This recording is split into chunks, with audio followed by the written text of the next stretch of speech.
करके संकेत तो कर दिया कि हम परिपूर्ण हैं, पर कृष्णावतार में भिन्न सेतु हैं भगवान। रामावतार में तो पूरी तरह मर्यादा के सेतु में बंधे हुए हैं, क्योंकि मर्त्यावतारस्त्वह मर्त शिक्षणम, प्रभु स्वयं मानव बन के मानवता की शिक्षा दे रहे हैं। तो मानवीय दायरे में जो एक महामानव को करना चाहिए, वैसा ही करके प्रभु ने शिक्षा दी कि एक धर्मज्ञ धर्मपरायण मनुष्य का जीवन आचरण आदर्श कैसा होना चाहिए। इसलिए एक शब्द में कह दिया, रामो विग्रहवान धर्मः। धर्म को समझना है तो राम जी के चरित्र को समझ लो, धर्म का बोध हो जाएगा। क्योंकि एक शब्द में धर्म की परिभाषा करना बहुत कठिन है। यदि कोई कह दे अहिंसा परमो धर्म, अहिंसा ही प्राणी मात्र का परम धर्म है, परंतु ये आपके लिए हो सकता है, सबके लिए ये परिभाषा लागू करने पर सब गड़बड़ हो जाएगा। जो वीर सैनिक मशीन गन ताने खड़े हैं सुरक्षा के, सीमा सुरक्षा के लिए, आतंकवादी घुस रहे हैं, देख रहे हैं, ललकार रहे हैं, फटकार रहे हैं, भगा रहे हैं, फिर भी नहीं मान रहे। अब वो कहें कि क्या करें, अहिंसा परमो धर्म। हमारा राष्ट्र धर्म है, हमको महाराज जी ने सूत्र दिया है, कभी किसी की हिंसा मत करना। डांटने से मान नहीं रहे, भगाने से भाग नहीं रहे, तो हम गोली कैसे चलाएं, किसी को कैसे मारें? तो सारी अव्यवस्था हो जाएगी कि नहीं। आतंकवादियों के सामने अहिंसा परमो धर्मों की बात करोगे, वो मानेंगे या समझेंगे? उनके लिए तो सठे साठ्यम समाचरेत, यही नियम लागू होगा। तो सार्वभौम रूप से जो सबके लिए हो, ऐसी कोई धर्म की परिभाषा नहीं की जा सकती। जो आपके लिए धर्म है, दूसरे के लिए वो अधर्म हो सकता है। आप किस, अच्छा सैनिकों की बात छोड़ दीजिए, आप बाहुबली हैं, शक्तिशाली हैं, सब प्रकार से बलशाली हैं, और आपके सामने किसी कन्या के साथ दुराचार हो रहा है, आप उन्हें समझाने का प्रयास कर रहे हैं, वो आपको भी दो हाथ रसीद कर रहे हैं। अब आप ही बताइए, वहां पर अहिंसा परमो धर्म आप कितना अपनाएंगे? यदि कमजोर हैं तो फिर आप चक्कर में क्यों पड़ेंगे? जो हो रहा है होने दो, खिसक लो, अपने प्राण बचाओ। पर आप शक्तिशाली सामर्थ्यवान होकर के भी यदि आप उस अन्याय का विरोध नहीं करते तो आपके लिए वो पाप होगा, और उस समय उन दुष्ट दुराचारियों को दंड देने से ही आप अपने धर्म की रक्षा करेंगे, आप अपने कर्तव्य का पालन करेंगे। इसलिए सार्वभौम रूप से एक शब्द में धर्म की परिभाषा करना कठिन है। अतः ऋषियों ने कहा, रामो विग्रहवान धर्मः, धर्म के विग्रह हैं, साक्षात मूर्ति हैं श्री रामभद्र। उनके पावन चरित्रों पर विचार करो, चिंतन करो, और जो उन्होंने किया है सो करो, यही धर्म है। अब सारे धर्मों का दिग्दर्शन राम जी ने अपने चरित्र में करा दिया। एक आज्ञाकारी पुत्र का क्या धर्म होता है, राम जी ने प्रवचन दे के नहीं, आचरण के द्वारा उपदेश दे दिया। आज्ञाकारी पुत्र कैसा होना चाहिए, वो राम जी ने करके दिखाया। भ्रातृधर्म, भाइयों के साथ कैसा व्यवहार होना चाहिए, राम जी ने करके दिखाया। मैत्री धर्म, मित्रता कैसे निभाई जानी चाहिए, राम जी ने निभा के बताई। इतनी किशोरी जी के विरह में एकदम वृक्ष लताओं से उनका पता पूछते विचरण कर रहे थे राम जी। हे खग मृग हे मधुकर श्रेणी, प्रिया के विरह में कितने संतप्त थे, पर जब सुग्रीव ने अपनी पीड़ा सुनाई तो मित्र की पीड़ा सुनते ही राम जी अपनी पीड़ा भूल गए। सुन सेवक दुख दीन दयाला, फड़क उठी द्वय भुजा विशाला, और तुरंत सुन सुग्रीव में मारे हों बालई एक ही माण। अपनी बात, अपना काम, अपना विरह सब भूल गए और मित्र के दुख में इतने डूब गए कि जब तक उसके बाली का वध करके सिंहासन पर अपने मित्र को नहीं बैठा दिया, तब तक राम जी अपने बारे में कुछ नहीं सोचे। जब सुग्रीव का पूरा काम हो गया, दुश्मन मर गया, सत्ता प्राप्त हो गई, सिंहासन पर अभिषेक हो गया, तब राम जी ने कहा भैया हमने अपनी मित्रता पूरी निभा दी, अब हमको जो वचन दिया था तुमने, उस वचन का स्मरण रखना, सत्ता संभालो, सिंहासन तुम्हें दे दिया हमने, पर हमारे कार्य का भी ध्यान रखना भैया।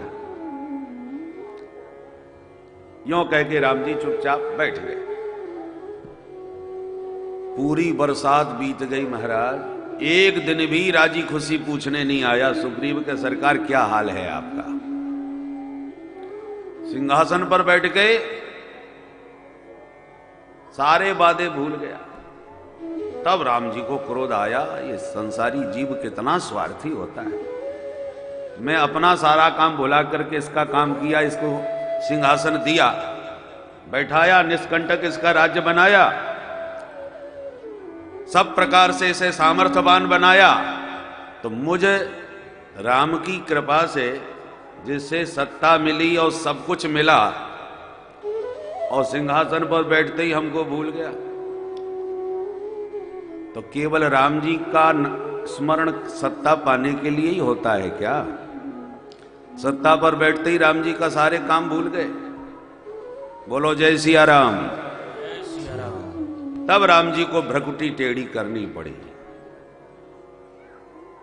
परंतु जब क्रोध आया,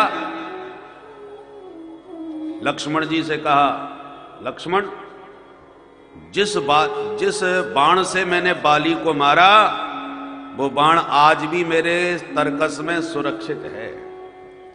ये सुग्रीव सत्ता के मद में मेरा कार्य भूल गया, मैं इसको कल ही मार डालूंगा। मूढ़कः काली, कल इसको मार डालूंगा। इतना क्रोध आ गया। लक्ष्मण जी हंसने लगे। राम जी बोले हमको क्रोध आ रहा है, तुम्हें हंसी?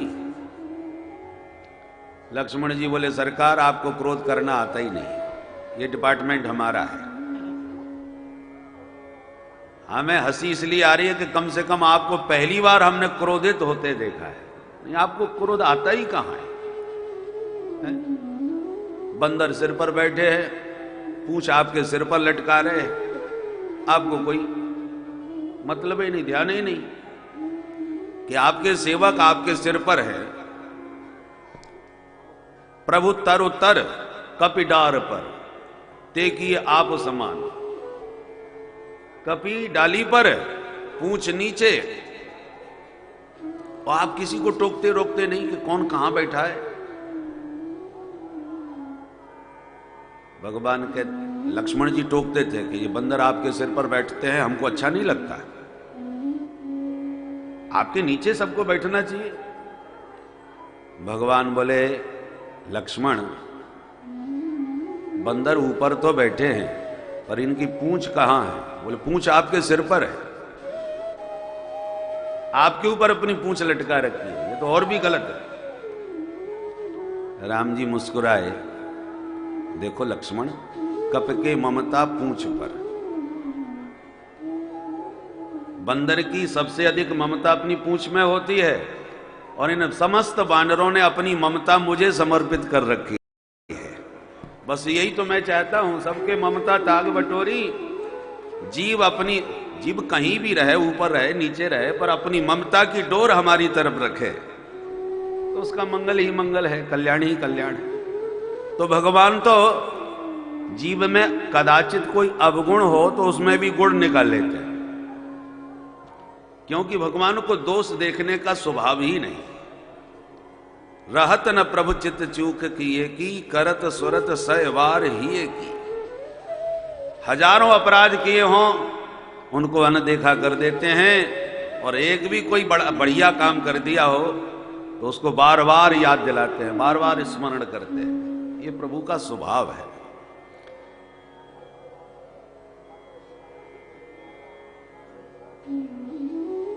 लक्ष्मण जी बोले सरकार, आपने आज पहली बार क्रोध किया है, इसलिए आपको ढंग से क्रोध करना आया नहीं। भगवान बोले नहीं, हमारे क्रोध में क्या कमी है बताओ।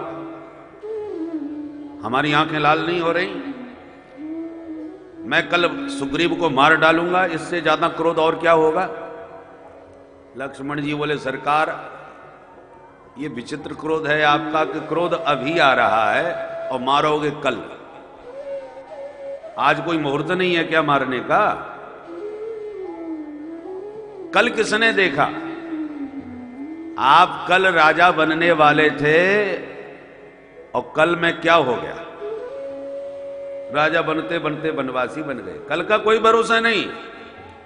यदि आपको सचमुच क्रोध आ रहा है प्रभु, तो मुझे आज्ञा दो, अभी जाता हूं। और जैसी धनुष बाण उठा करके लखनलाल जी आवेश में आकर के मारने को चल दिए, राम जी ने तुरंत हाथ पकड़ लिया। सुनो सुनो भाई, ज्यादा जोश ना दिखाओ, हमारा मित्र भी तो है, ये भी ध्यान रखो। भय दिखाए ले आवहो तात सखा सुग्रीव। लक्ष्मण, सुग्रीव मेरा सखा है, इसलिए मारना मत, थोड़ा डरा देना, भय दिखा देना। तो कहने का तात्पर्य यह है कि राम जी मित्रता निभाना भी जानते हैं, भ्रातृ प्रेम कैसे किया जाता है वो भी समझाते हैं, आज्ञाकारी पुत्र का स्वरूप कैसा होना चाहिए वो भी बता दिया। अरे मैत्री धर्म निभाना तो छोड़ो, शत्रुता का धर्म कैसे निभाया जाता है वो भी राम जी ने बता दिया। जिस रावण के कारण राम जी इतने दिन तक रोते रोते भटके बन बन, उस रावण के घर में घुस चुके हैं, लंका में प्रविष्ट हो चुके हैं सेतु पार करके। चारों तरफ से वानरों ने रावण को, लंका को घेर रखा है। हर पक्ष भगवान का प्रबल होता जा रहा है। हमेशा दुश्मन शांति का प्रस्ताव कब रखता है? जब कमजोर हो। शत्रु प्रबल है और हम उससे टक्कर नहीं ले पाएंगे तो समझौता किया जाता है। समझौता का प्रस्ताव वो भेजता है जो कमजोर हो, और राम जी हर दृष्टि से प्रबल है। रावण की छाती पर चढ़े बैठ रहे हैं। रावण मन ही मन घबराया हुआ है कि ऐसा पहली बार हुआ है भाई। रावण का अर्थ होता है जो सबको रुला दे। रावण ने सारी दुनिया को रुला दिया महाराज।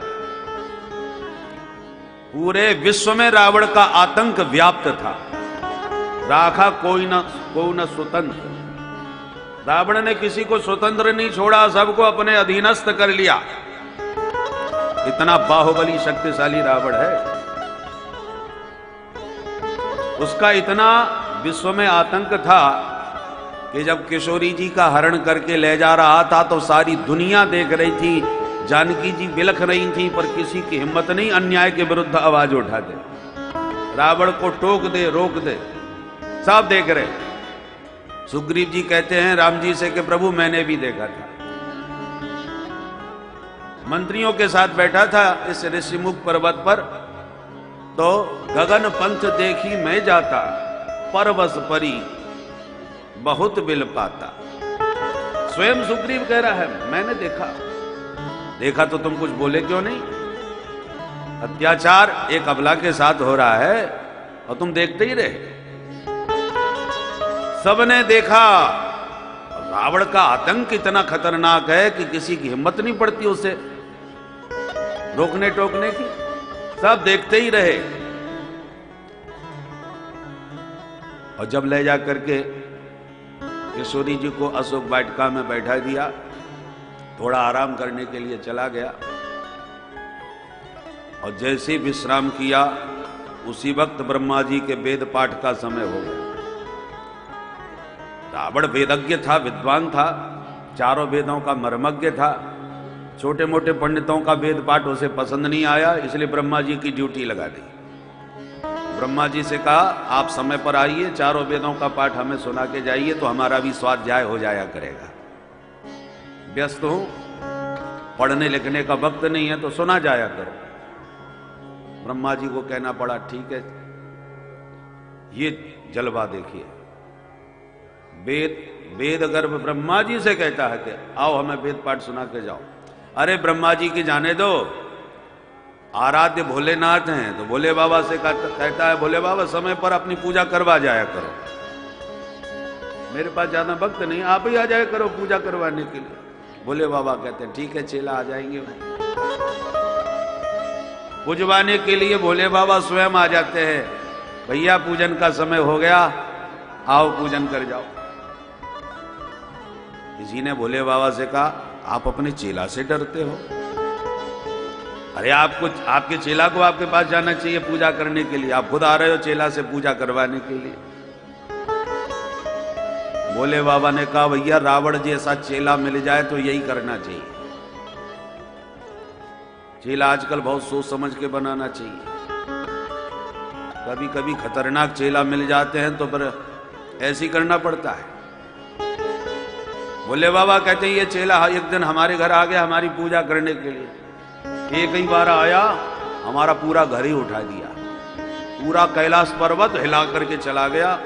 हमने कहा ये तो खतरनाक चेला है, अभी आया तो घर ही हिला करके गया, दोबारा आएगा तो कुछ और उपद्रव मचाएगा, उससे अच्छा है कि हम ही इसके घर चले जाएं। ऐसे खतरनाक चेलाओं को घर में बुलाना ही खतरा है, इसलिए आ जाते हैं। तो जब ब्रह्मा जी उस समय वेद पाठ करने के लिए आए और जैसे ही सस्वर गणानान्त्वा गणपति गुं हवामहे चालू किया, ये तुरंत रावण का चपरासी भीतर से भागता हुआ आया। हे ब्रह्मा, ये वेद पाठ का समय नहीं है, चुपचाप जाके बाहर बैठ जाओ। ब्रह्मन्नध्ययनस्य नैष समयः तूष्णीं बहिस्थीयताम्। ब्रह्मा जी को चपरासी डांट रहा है रावण का कि चुपचाप जाके बाहर बैठ जाओ, ये तुम्हारे वेद पाठ का समय नहीं है। तो ब्रह्मा जी की हिम्मत नहीं जो जवाब दें, चुपचाप जाकर के बेचारे जो मंत्र पढ़ा था वहीं बंद किया, उस चुपचाप जाके बाहर सभा जो सभागार थी वहां जाके बैठ गए। सभा में कानाफूसी होने लगी। समय की बलिहारी देखो, एक साधारण चपरासी सृष्टिकर्ता विधाता को कैसे अपमानित कर रहा है। अरे इतने बड़े विद्वान, सृष्टि के कर्ता धर्ता, कोई महत जन आवे तो लोग स्वागत करते हैं, उनका अभिनंदन अभिवादन करते हैं, और ये मूर्ख कहता है कि जाओ बाहर जाके बैठ जाओ। इतनी बड़ी बेइज्जती है। ये बात बृहस्पति जी को बहुत बुरी लग रही है, क्योंकि देखो विद्वान की महिमा विद्वान ही जानते हैं, मूर्ख क्या जाने। बृहस्पति जी वेदों के ज्ञाता हैं, शास्त्रों के मर्मज्ञ हैं, वो ब्रह्मा जी की महिमा से परिचित हैं, इसलिए पड़ोसी से कानाफूसी करने लगे। इतने बड़े विद्वान महापुरुष का कैसा अपमान हो रहा है सभा में। कानाफूसी धीरे धीरे, डर के मारे वो भी धीरे ही धीरे बोल रहे थे कहीं सुन न ले। चपरासी ने कुछ कानाफूसी करते बृहस्पति को देख लिया, तो एकदम डांट के बोला, ए मूर्ख बृहस्पति, ये इंद्र की सभा नहीं है, क्या कानाफूसी करते हो, चुपचाप शांति से बैठे रहो। स्वल्पम जल्प बृहस्पते जड़मते नैसा सभा वज्रेण। अब तो बेचारी बृहस्पति जी की बोलती बंद। बगल में ही बैठे थे नारद जी, तुम्बरु गंधर्व से कानाफूसी करने लगे। देखो इतने इतने बड़े विद्वानों की कीमत ये क्या समझे। राज दरबार का सेवक है, संगीत की भाषा समझता होगा। मैं अपनी वीणा में अभी कोई राग बढ़िया छेड़ता हूं, संगीत सुनकर के इसका मूड ठीक हो जाएगा, फिर बात करेंगे। तो जैसे ही नारद जी ने वीणा पर तार छेड़ा,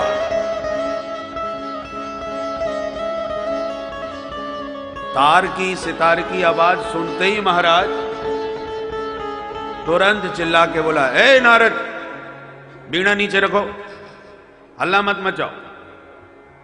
सो नारद जी की भी बोलती बंद। बीणाम संघर नारद। तुम्बरु गंधर्व बोला, हो गई संगीत की शिक्षा? कह रहे थे हमारे बीणा में ये चमत्कार। बीणा की भाषा नहीं, वो कंठ की भाषा सुनेगा। देखो अभी कलाकारी दिखाता हूं अपने सुरीले कंठ से। और जैसे तुम्बरु गंधर्व ने स्वर संगीत का आलाप भरा,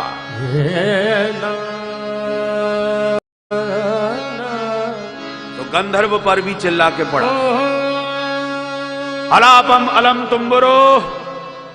हे तुम्बरु, ये अलापकारी बंद कर। अब तो महाराज पूरी सभा में सन्नाटा।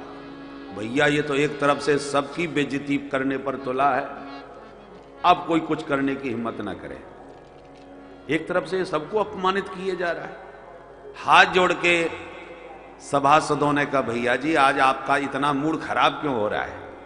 तुम क्यों सबकी बेइज्जती कर रहे हो? बात क्या हो गई? हम लोग तो नित्य प्रति अपनी हाजिरी लगाते हैं दरबार में, पर आज क्या बात है?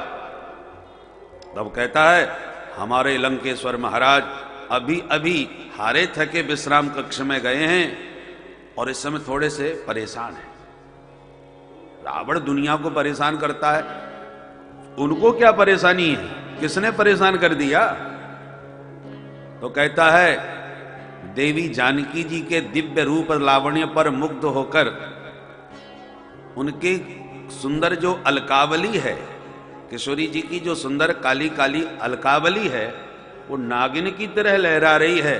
और उसको निहार करके उस नागिन के डसने से उनका चित्त घायल हो गया है।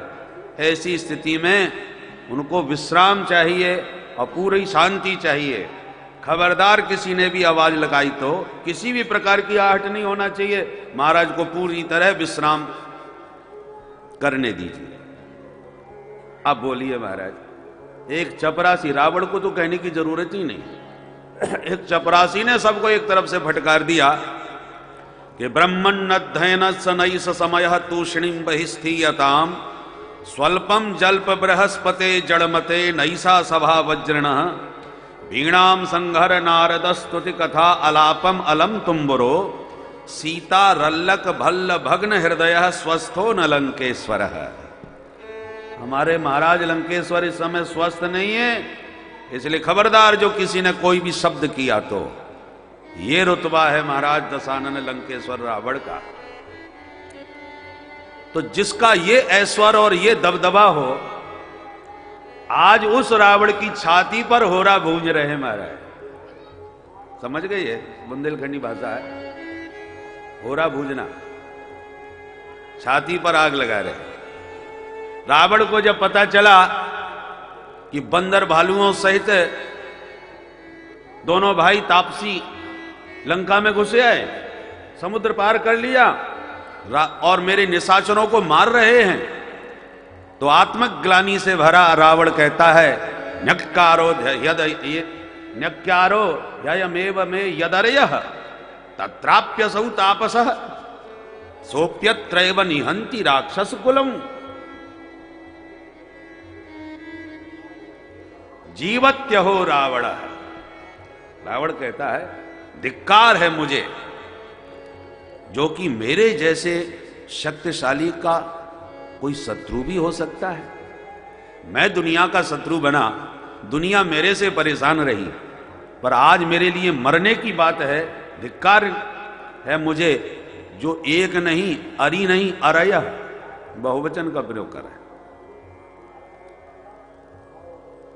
मैं अरय, मेरे दुश्मन, एक दुश्मन जिसका नहीं था पूरी दुनिया में, आज हजारों दुश्मन। और दुश्मन भी कोई बराबर की टक्कर का होता तो दुश्मनी में भी आनंद आता। तत्राप्यसौ तापस, मेरा दुश्मन भी कोई बना तो कौन बना? दो तपसी बच्चे जिनके आगे पीछे यहां कोई नहीं है, निरे बच्चे, वो भी तापस। तत्राप्यसौ तापस, दो तपस्वी बालक मेरे दुश्मन बन गए। और बंदर भालू राक्षस जिनका भोजन कर जाते हैं, ऐसी चबा जाते हैं, नर बानर राक्षसों के आहार हैं, आज वो हमको मारने के लिए हमारी छाती पर आ गए, लंका में घुस आए। सोप्यत्रैव निहंती राक्षस कुलम, हमारे राक्षस उनके घरों में घुस करके लोगों को मारते थे, आज हमारे घर में घुस करके हमारे राक्षसों को मार रहे हैं, वो भी नर और बानर। धिक्कार है मेरे लिए। जीवत्य हो रावण, अरे रावण इतना सब सह करके देख करके भी तू अभी तक जिंदा है, इतना उसे ग्लानि हुई। अब देखिए परिस्थिति में राम जी हर प्रकार से